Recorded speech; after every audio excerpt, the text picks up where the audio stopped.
নমস্কার ফ্রেন্ডস, আমার YouTube channel steps towards ড্রিমে তোমাদের সকলকে স্বাগত জানাই।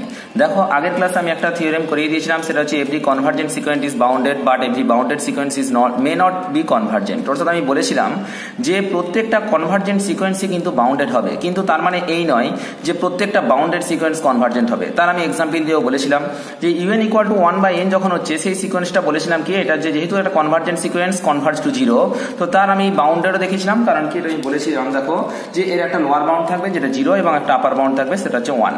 আর আমি যখন u n equal to -1 whole to the power n নিলাম, তখন সেটা একটা বাউন্ডেড সিকোয়েন্স, কিন্তু অর্থাৎ এটার লোয়ার বাউন্ড হচ্ছে -1 এবং আপার বাউন্ড 1, কিন্তু তার এটা কনভার্জেন্ট নয়, অর্থাৎ কোনো দিকে কনভার্জ করছে না। এই থিওরেমটা পড়িয়েছিলাম। তো আজকে আমি নেক্সট থিওরেমে আসছি। কি বলা আছে না, an unbounded sequence is not convergent. আচ্ছা, আনবাউন্ডেড মানে কি? আনবাউন্ডেড মানে হচ্ছে একটা সিকোয়েন্স যেটা নাইদার বাউন্ডেড অ্যাবাভ নর বাউন্ডেড বিলো, অর্থাৎ যে সিকোয়েন্সটার কোনো আপার বাউন্ডও থাকবে না, কোনো লোয়ার বাউন্ডও থাকবে না, তখন তাকে বলা হচ্ছে কি না যে আনবাউন্ডেড সিকোয়েন্স। তো সুতরাং যদি তার সেটা কোনো রকম কোনো আপার বাউন্ড না থাকে বা লোয়ার বাউন্ড না থাকে, তার মানে কি না, সে কোনো দিকেই কনভার্জ করছে না, অর্থাৎ সেই সিকোয়েন্সটা কাউকে মানে কোনো একটা নির্দিষ্ট পয়েন্টের দিকে কনভার্জ করছে না। তার মানে আমি এটা থিওরেম আকারে মনে রেখে দেবো যে একটা আনবাউন্ডেড সিকোয়েন্স অবশ্যই কি হবে না, ডাজ নট কনভার্জেন্ট, অর্থাৎ কনভার্জেন্ট সিকোয়েন্স হবে না। এবার দেখো পরবর্তী একটা থিওরেম, এখান থেকে খুব পরীক্ষাতে একদম থিওরেম তুলে দিতে পারে। আমি সেটিনারের যখন আমি এক্সাম্পল করেছিলাম তখন আমি বলেছিলাম দেখো ওপেন সেট এবং ক্লোজ সেট সম্পর্কিত যে কয়েকটা থিওরেম পড়েছিলাম, সেই থিওরেমটা ডাইরেক্ট তুলে দিচ্ছে অপশন কোশ্চেনের মধ্যে। তো সুতরাং এই থিওরেমগুলো ভালো করে মনে রাখবো। কি আছে না, ধরে নিচ্ছি ইউএন একটা সিকোয়েন্স আর ভিএন হচ্ছে অ্যানাদার সিকোয়েন্স। এই দুটো সিকোয়েন্সই হচ্ছে কনভার্জেন্ট সিকোয়েন্স, যেখানে ইউএন সিকোয়েন্সটা ইউতে কনভার্জ করছে আর ভিএন সিকোয়েন্সটা ভিতে কনভার্জ করছে। তাহলে লিমিট n টেন্ডেন্স টু ইনফিনিটি, এটা সব ক্ষেত্রে মনে রাখতে হবে, লিমিট n টেন্ডেন্স টু ইনফিনিটি। তো এখানে n টেন্ডেন্স টু ইনফিনিটিটা দেওয়া হয় না। তাহলে লিমিট ইউএন প্লাস ভিএন যখন করছি, তাহলে আচ্ছা ইউএনটা কোথায় কনভার্জ করছে, ইউতে, আর ভিএনটা কোথায় কনভার্জ করছে, তো ভিতে। তাহলে limit of UN plus VN equal two কি হবে না, ইউ প্লাস ভি। এবার দেখো যদি কোনো একটা সি একটা রিয়েল নাম্বার হয়, if c belongs to R, then limit c into u n, ঠিক আছে, অর্থাৎ এই রিয়েল নাম্বারটাকে যদি ইউএন এর সাথে গুণ করি, তাহলে আমরা জানি সিটা প্রথমে বাইরে বেরিয়ে যাবে, c into limit of u n. আচ্ছা, লিমিট অফ ইউএন মানেই কত না, ইউ, যেহেতু এটা ইউতে কনভার্জ করছে ইউএন সিকোয়েন্সটা, তো সুতরাং সি ইন্টু ইউ হচ্ছে আমার অ্যান্সার। নেক্সট যেটা আছে limit UN dot VN equal two কি হবে না, ইউএন এর জন্য ইউ আর ভিএন এর জন্য ভি, তার মানে হচ্ছে ইউ ভি। আর limit u n by v n, u n এর জন্য ইউ আর ভিএন এর জন্য ভি, তার মানে ইউ বাই ভি। ঠিক আছে, এবার এই যে এখানে ভিএন আছে না, তো এখানে একটা জিনিস মনে রাখতে হবে, এই যে ভিএন সিকোয়েন্সটা যেহেতু বাই আছে, তো বাই থাকার জন্য মনে রাখতে হবে নিচেরটা অবশ্যই নট ইকুয়াল টু 0 হতে হবে, অর্থাৎ ভিএন সিকোয়েন্সটাকে অবশ্যই নন জিরো সিকোয়েন্স হতে হবে। যদি সেটা 0 হয়ে যায় তাহলে something by 0 equal to undefined চলে আসবে। তো সুতরাং এটা আমাকে খেয়াল রাখতে হবে। তো নেক্সট পরবর্তী থিওরেমের মধ্যে যাই, কি লেখা আছে দেখা যাক। বলছে থিওরেম একটা আছে, ইউএন একটা সিকোয়েন্স যেটা হচ্ছে convergent sequence, converge to u, তাহলে মড অফ ইউএন সেটা কনভার্জ করবে কোথায় না, মড অফ ইউতে, ঠিক আছে। কিন্তু কনভার্স ইজ নট ট্রু, কনভার্সটা ট্রু হবে না, ঠিক আছে। অর্থাৎ বলতে চাইছি যদি মড অফ ইউএনটা ইউতে কনভার্জ করে, তাহলে কিন্তু আমি বলতে পারবো না যে ইউএন সিকোয়েন্সটা ইউতে কনভার্জ করবে, ঠিক আছে। তাহলে কি বললাম, ভালো করে বলেছি, যদি ইউএন সিকোয়েন্সটা ইউতে কনভার্জ করে, তাহলে আমি বলতে পারবো মড অফ ইউএনটা মড ইউতে কনভার্জ করবে, ঠিক আছে। কিন্তু আমি এর বিপরীতটা বলতে পারবো না। কেন বলতে পারবো না, কনভার্সটা ট্রু নয় কেন, দেখো আমি একটা এক্সাম্পলের সাহায্যে বুঝিয়ে দিচ্ছি। সাপোজ আমি ধরে নিলাম একটা সিকোয়েন্স ইউএন ইকুয়াল টু কত না, -1 whole to the power n, -1 whole to the power n। আচ্ছা, তার মানে কি এর মধ্যে দুটো পয়েন্ট থাকবে, একটা -1 একটা +1, -1 আর +1। আচ্ছা, যদি আমি এই সিকোয়েন্সটার মড নিয়ে নিই, মড অফ ইউএন, তখন কি আসছে না, তার ভ্যালুটা শুধুমাত্র একটাই আসছে, সেটা কত হয়ে যাচ্ছে না 1, কারণ আমরা জানি মড অফ -1 ইকুয়াল টু কি না 1। তার মানে আমরা যেহেতু এখানে একটাই মাত্র ভ্যালু আছে, 1ই আসছে, তো 1 ছাড়া অন্য কোনো পয়েন্ট আসছে না, তার মানে আমি বলতে পারবো কি না, মড অফ ইউএন কনভার্জ করছে কোথায় না 1-এ। কিন্তু এই মড অফ ইউএন যদি 1-এ কনভার্জ করে, আমি কি বলতে পারবো যে ইউএনটা 1-এ কনভার্জ করবে? এটা আমি কখনোই বলতে পারবো না। তার কারণটা কি, আমরা জানি u n equal to -1 whole to the power n, তার মানে এখানে দুটো সিকোয়েন্স আছে, একটা -1 একটা +1, এটা অসিলেশন হচ্ছে, যত আমি n এর মানটা বাড়াতে যাব, একবারটি -1 একবারটি +1, -1 +1, -1 +1, এইভাবে আমার কি করছে না, আগেই যাচ্ছে, কোনো একটা নির্দিষ্ট ফিক্সড পয়েন্টের দিকে এই সিকোয়েন্সটা কনভার্জ করছে না। তাহলে আশা করি বুঝাতে পারলাম যে মড অফ ইউএন যদি ইউতে কনভার্জ করে, মড অফ ইউতে কনভার্জ করে, তাহলে কিন্তু এটা বলা সম্ভব নয় যে কি যে ইউএন সিকোয়েন্সটা ইউতে কনভার্জ করবে। ঠিক আছে, তো নেক্সট পরবর্তী থিওরেমে চলে যাচ্ছি। কি লেখা আছে দেখা যাক। যদি ইউএন আর ভিএন দুটোই যদি কনভার্জেন্ট সিকোয়েন্স হয়, there exist a natural number m such that u n greater than v n for all n greater equal to m এর জন্য আমরা বলতে পারি limit u n greater equal to limit v n. ঠিক আছে, অর্থাৎ কি বলতে চাইছে, এখানে আমি দুটো সিকোয়েন্স নিয়ে নিয়েছি, একটা ইউএন সিকোয়েন্স, একটা ভিএন সিকোয়েন্স, দুটোই হচ্ছে কনভার্জেন্ট সিকোয়েন্স। আর আমি there exist a natural number m, আমি এমন একটা ন্যাচারাল নাম্বার এম চয়েস করলাম যে ন্যাচারাল নাম্বারটা কি হবে না, যেখানে u n greater than v n for all n greater equal to m. ঠিক আছে, n means any natural number. আমি এমন একটা ন্যাচারাল নাম্বার নিলাম যেটা ভ্যালুটা কি হবে না এম এর থেকে বড় হবে। এমন একটা ন্যাচারাল নাম্বার দিতে হবে যাতে ওই ন্যাচারাল নাম্বারটা এম এর থেকে বড় হয়। তাহলে এম এর থেকে বড় যে কোনো একটা ন্যাচারাল নাম্বারের জন্য যদি ইউএন গ্রেটার দেন ভিএন হয়, তাহলে আমি বলতে পারবো কি limit of UN greater equal to limit of VN. ঠিক আছে, তো আশা করি এই জিনিসগুলো এগুলো জাস্ট থিওরেম আছে, থিওরেম ওয়াইজ মনে রেখে দিতে হবে। তো নেক্সট একটা খুব ইম্পর্টেন্ট ভাইটাল থিওরেম আছে, সেটা হচ্ছে কিনা স্যান্ডউইচ থিওরেম। তো স্যান্ডউইচ থিওরেম সম্পর্কে আমি ডিটেলস আলোচনা করবো। তো দেখো পরপর শুরু করা যাক। এখানে কি না আমি তিনটে সিকোয়েন্স নিচ্ছি। ঠিক আছে, তিনটে সিকোয়েন্স, কনভার্জেন্ট ডাইভার্জেন্ট কি জিনিস এখন বলছি না, তিনটে সিকোয়েন্স নিচ্ছি, ইউএন ভিএন আর ডব্লিউএন, তিনটে সিকোয়েন্স অফ রিয়েল নাম্বার। অবশ্যই এটা কি না আমি যা সিকোয়েন্স নেবো এখানে সবই হচ্ছে রিয়েল সিকোয়েন্স। ঠিক আছে, অর্থাৎ রিয়েল নাম্বারের সিকোয়েন্স, এখানে কোনো কমপ্লেক্স নাম্বার আসছে না। ঠিক আছে, তাহলে কি না তিনটে রিয়েল নাম্বারের সিকোয়েন্স নিলাম এবং একটা আমি সেখানে ন্যাচারাল নাম্বার ধরে নিলাম কি না এম হচ্ছে একটা ন্যাচারাল নাম্বার। ঠিক আছে, এমটা কি না এই এমটা সেই ন্যাচারাল নাম্বার যেখানে এই তিনটা সিরিজ কিভাবে এক্সিস্ট করবে না u n less than v n less than ডব্লিউএন। ঠিক আছে, for all n greater equal to m. ঠিক আছে, অর্থাৎ আমি এমন একটা ন্যাচারাল নাম্বার নিলাম যে ন্যাচারাল নাম্বারের থেকে বেশি যে কোনো ন্যাচারাল নাম্বারের ক্ষেত্রে এই রুলটা এক্সিস্ট করবে, u n greater less than v n less than ডব্লিউএন। এবার আমি যদি ধরে নিই যে limit u n equal to limit ডব্লিউএন ইকুয়াল টু এল, অর্থাৎ ইউএন এর লিমিট এল আর ডব্লিউএন এর লিমিট এল, তার মানে কি ইউএন সিকোয়েন্সটা এল এ কনভার্জ করছে আর ডব্লিউএন সিকোয়েন্সটাও কোথায় না এল এ কনভার্জ করছে। তাহলে আমি বলতে পারবো কি না এই যে মাঝখানে থাকা যে সিকোয়েন্স আছে ভিএন, সেই ভিএনটাও অবশ্যই কনভার্জ করবে কোথায় না এল এ কনভার্জ করবে। অর্থাৎ আমি এটাকে ম্যাথমেটিক্যালি ভাবে লিখতে পারি limit n tendings to infinity sequence v n equal to l. আশা করি জিনিসটা বুঝাতে পারলাম।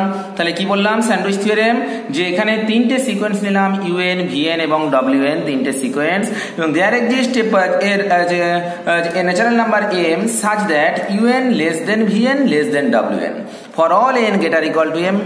এবার কি বললাম না যদি ইউএন আর ডব্লিউএন দুটোই যদি এল এ কনভার্জ করে, অর্থাৎ একটা যে কোনো নাম্বার এল এর মধ্যে যদি কনভার্জ করে, তাহলে মাঝে থাকা ভিএন সিকোয়েন্সটাও কোথায় কনভার্জ করবে না এল এ গিয়ে কনভার্জ করবে। ঠিক আছে, limit n tendings to infinity v n equal to l হবে। এটাই হচ্ছে কিনা স্যান্ডউইচ থিওরেম। ঠিক আছে, অর্থাৎ প্রথমেরটা আর 3 নম্বরটা দুটো যদি এল এ কনভার্জ করে, তাহলে মাঝখানেরটাও এল এ কনভার্জ করবে। ব্যাস, এই হচ্ছে ব্যাপার। ঠিক আছে, বলবে স্যার এটা কেন প্রয়োজন? অনেক সময় দেখা যায় কি না এই মাঝখানের সিকোয়েন্সটা কোথায় কনভার্ট করছে আমরা খুঁজে পাবো না, তখন আমাকে তার আগের সিকোয়েন্স বা পরের সিকোয়েন্স এইভাবে ধরে নিয়ে আমরা মাঝখানের সিকোয়েন্সটাকে আমি কনভার্জেন্টটা ট্রাই করতে পারবো। দেখা যাক ম্যাথমেটিক্যাল এক্সাম্পলের সাহায্যে আমি ব্যাখ্যা করে দেবো। পরবর্তী নেক্সট যেটা আছে prove that 3n² + 2n + 1 divided by n² + 1 converge to 3। এটা আমাকে কোথায় না 3 তে কনভার্ট করছে, এটা আমাকে দেখাতে বলেছে। দেখো এটা তো একদম ইজি জিনিস, কোনো অসুবিধা কিছু নেই। যখনই আমাকে কনভার্জ দেখাতে বলবে তখনই আমাকে কি করে নিতে হবে limit n tendings to infinity f of n, that means 3n² + 2n + 1 divided by n² + 1। আচ্ছা দেখো তো, আমি যদি পুরো ফুল টার্মটাকে n² দিয়ে ভাগ করে দিই, বা আমি যদি একটা কথা বলছি n টেন্ডিংস টু ইনফিনিটি, এটাও ইনফিনিটি, উপরেরটা নিচেরটাও ইনফিনিটি, তার মানে ইনফিনিটি বা ইনফিনিটি ফর্ম। ইনফিনিটি বা ইনফিনিটি ফর্ম মানে আমি কি লাগাবো না সেখানে এল হসপিটাল লাগিয়ে দেবো। যদি এল হসপিটাল লাগিয়ে দিই, এটা কত পাচ্ছি না 6n + 2 ডিভাইডেড বাই এটা আসছে কত না 2n। আচ্ছা আবার দেখো ইনফিনিটি বা ইনফিনিটি ফর্ম চলে আসছে, মানে আমি আবার এল হসপিটাল অ্যাপ্লাই করতে পারবো। তাহলে limit n tendings to infinity 6/2 2 3 6, that means 3 হচ্ছে আমার অ্যান্সার। যেহেতু লিমিটের ভ্যালুটা 3 আসছে, তার মানে কি বলবো এই সিকোয়েন্সটা কোথায় কনভার্ট করছে 3 এ কনভার্ট করছে। পরবর্তী একটা জিনিস আছে, বলছে prove that limit n tendings to infinity root of n + 1 - √n converge to 0। এটা 0 তে কনভার্ট করছে, এটা আমাকে দেখাতে হবে। একদম ইজি জিনিস, এটা লিমিটের অঙ্কের মতো। তো সহজ জিনিস, যেহেতু লিমিট আমি করিয়ে দিয়ে চলে এসেছি, তো সুতরাং এটা তোমাদের কাছে কোনো ফ্যাক্টই না। Limit n tendings to infinity, তাহলে দেখো তো এখানে কত আছে, √n+1 - √n, এর কি করব না কনজুগেট দিয়ে উপর নিচে গুণ করে দেবো, তাহলে √n+1 + √n, আর এখানেও করব √n+1 + √n, ঠিক আছে। আচ্ছা, তার মানে কি হচ্ছে না limit n tendings to infinity a - b * a + b মানে হচ্ছে a² - b², তার মানে n+1 - n divided by √n+1 + √n, ঠিক আছে। তাহলে আচ্ছা কি হলো, প্লাস n মাইনাস n কেটে গেল। এবার দেখো তো n = n tendings to infinity, যদি আমি এখানে ইনফিনিটি পুট করে দিই, 1 উপরে কত আছে 1 আর নিচে হচ্ছে ইনফিনিটি, সামথিং বা ইনফিনিটি মানে কত না 0, তার মানে লিমিটেড ভ্যালুটা কত বেরোলো 0 বেরোলো, তার মানে এটা কোথায় টেন্ডস করছে না 0-তে টেন্ডস করছে। নেক্সট যে অঙ্কটা আছে, prove that 1/√n² + 1 + 1/√n² + 2 + √1/n² + 3 যেটা আছে প্লাস 1/√n² + n এই কনভার্জ টু 1। এই যে এই অঙ্কটা আমি স্যান্ডউইচ থিওরেমের সাহায্যে করব, ঠিক আছে। তো অঙ্কটা একটু বড় হবে, তো যাই হোক দেখা যাক, আমরা আস্তে আস্তে করতে শুরু করি। তো দেখো তো এখানে আমি ধরে নিচ্ছি যে সিকোয়েন্স যেটা আছে un = আমরা দেখতেই পাচ্ছি 1/√n² + 1 + 1/√n² + 2 + 1/√n² + 3 plus dot dot dot dot dot করে কত আছে প্লাস √1/n² + n, ঠিক আছে। এটা আমার সিকোয়েন্স আছে।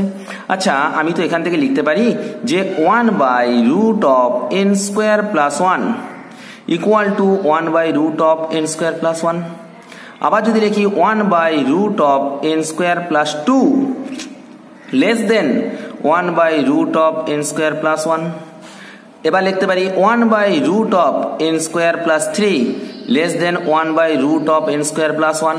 কারণ কি দেখো তো নিচের সংখ্যাটা যত বাড়াবো, n² + 1 ছিল, এখানে n² + 2 আছে, n² + 3 হচ্ছে, নিচের সংখ্যা বাড়লে ভ্যালুটা কি হয় না কম হয়, তো সুতরাং এটা লেস দেন হয়ে যাচ্ছে, এগুলো সব লেস দেন হয়ে যাচ্ছে। এইরকম করে যদি আমরা আগাতে থাকি তাহলে 1/√n² + n লেস দেন আমি লিখতে পারি 1/√n² + 1 লিখতেই পারি, কারণ কি আমার তো বাঁ দিকের সংখ্যাগুলো সব বাড়াচ্ছি, মানে যেহেতু বাড়াচ্ছি তো সুতরাং প্রত্যেকটার ভ্যালু কমছে।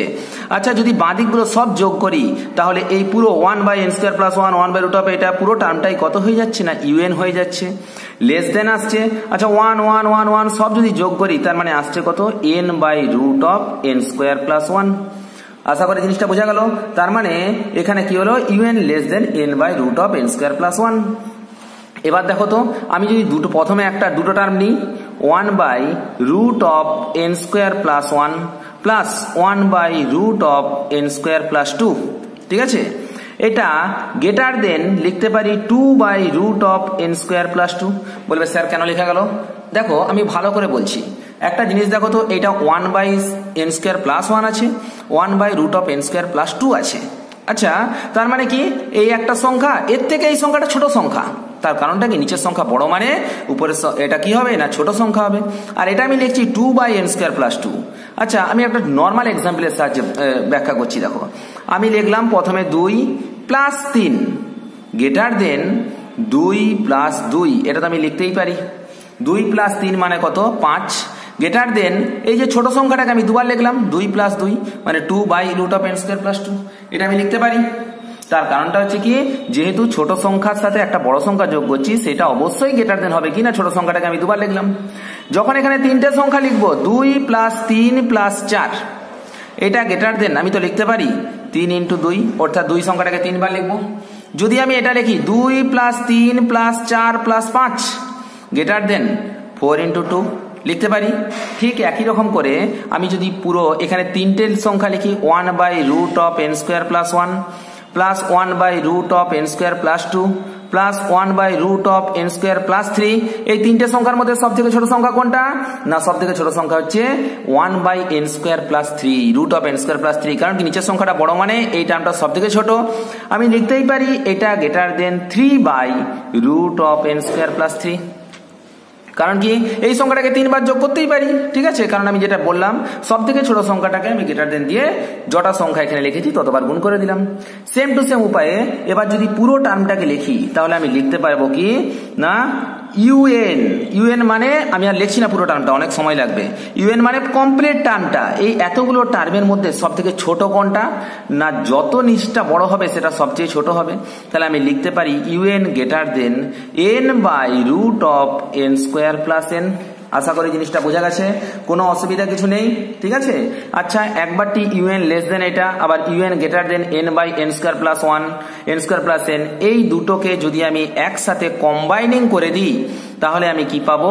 না n by root of n square plus n less than u n less than n by root of n square plus 1, ঠিক আছে। আচ্ছা, এবার যদি আমি তিন দিকে লিমিট নিয়ে নিই, limit n tendings to infinity, limit n tendings to infinity, limit n tendings to infinity, ঠিক আছে।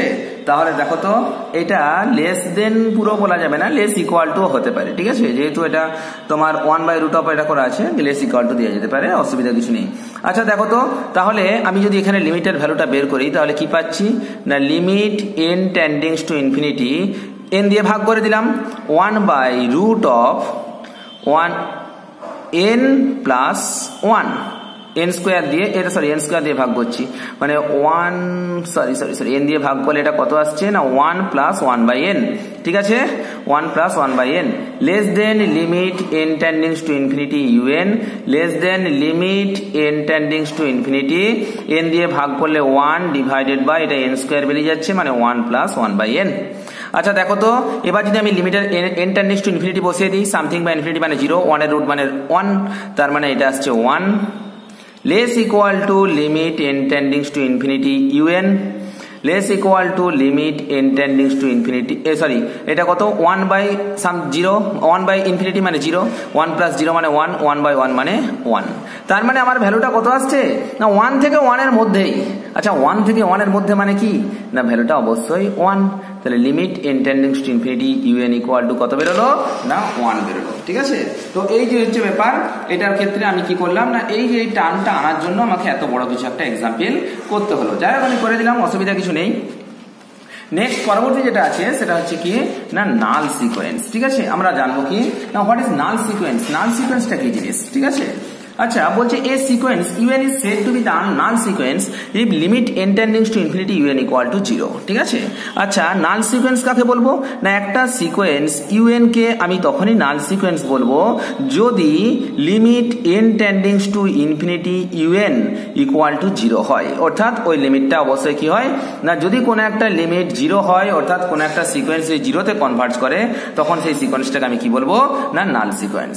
যাই হোক আজকের এই ভিডিওটা এখানেই রাখলাম, কারণ ভিডিওটা ছোট ছোট করতে হচ্ছে, কারণ বেশি ভিডিও হলে আমার ঠিকঠাক করে মানে ছাড়তে গিয়ে বা করতে গিয়ে একটু মোবাইলের কিছু প্রবলেম দেখা দিচ্ছে, তো এই কারণের জন্য ছোট ছোট ভিডিও করছি, বেশ কয়েকটা পার্টে করব। নেক্সট পার্ট পরবর্তী খুব ইমিডিয়েট নিয়ে আসবো, 3টে পার্টের মধ্যে আমি এই সিকোয়েন্সের পুরো থিওরেম বেসটা কমপ্লিট করে দেবো, তারপর আমি আবার এক্সাম্পল নিয়ে আসবো প্রচুর। নমস্কার, জয় হিন্দ, দেখা হচ্ছে পরের ভিডিওতে।